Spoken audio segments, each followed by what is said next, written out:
নমস্কার বন্ধুরা, আমি নীলিমা কুকিং শো থেকে আজকে বানাতে চলেছি।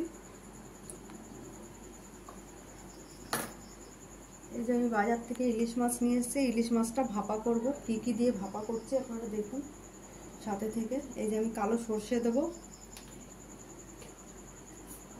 আর এই যে আমি সর্ষে আর সাদা সর্ষে আর এই যে পোস্ত নিয়ে নিয়েছি। এগুলো আমি পরিমাণ মতন বাড়বো, আর সঙ্গে আমি এই কাঁচা লঙ্কাগুলো দিয়ে একবারে বেটে নিয়ে তারপর আমি কিভাবে বানাচ্ছি আপনারা সাথে থেকে দেখতে থাকুন। বন্ধুরা, আমি এই যে মাছগুলো এক এক করে সাজিয়ে নিচ্ছি।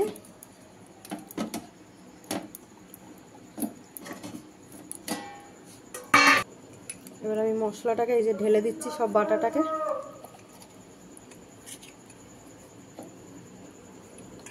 দিয়ে দিচ্ছি আমি এবার পরিমাণ মতন সর্ষের তেল, নুন দিয়ে দিলাম পরিমাণ মতন, আর দিয়ে দিলাম পরিমাণ মতন হলুদ গুঁড়ো। এটাকে আমি মেখে নুন হলুদ সব দিয়ে দিয়েছি এবার পরিমাণ মতন। এবার দিয়ে মেখে আমি টিফিন কৌটোয় ঢাকা লাগিয়ে আমি প্রেসারে আস্তে আস্তে করে বসিয়ে দেবো।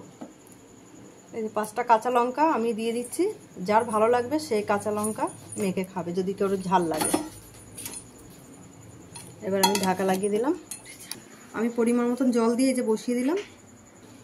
বেশি জল দিলে টিফিন কৌটোর মধ্যে জল ঢুকে যাবে, যার জন্য পরিমাণ মতন জল দিতে হবে যাতে টিফিন কৌটোটা ডুবে না যায়।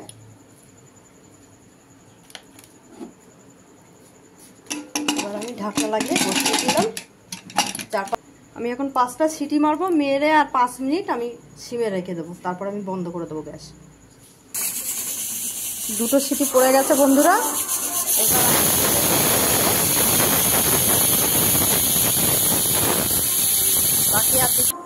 বাকি আর 2টো পড়লে 5 মিনিট সিমে রেখে বন্ধ করে দেবো।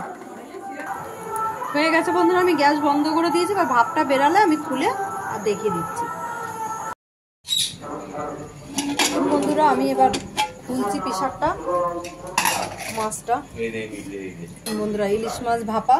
আপনাদের ভালো লাগলে আপনারা এরকম বাড়িতে বানিয়ে খেয়ে ট্রাই করে দেখতে পারেন। আর নীলিমা কুকিং শোটিকে ইউটিউবে আপনারা সাবস্ক্রাইব, লাইক, কমেন্ট, শেয়ার করে দেবেন। আর ফেসবুকের বন্ধুরা আপনারাও লাইক, কমেন্ট, শেয়ার করে দেবেন। আর নীলিমা কুকিং শো বলে পেজ খোলা আছে, সেখানে ফলো করে লাইক, কমেন্ট, শেয়ার বেশি বেশি করে একটু করে দেবেন।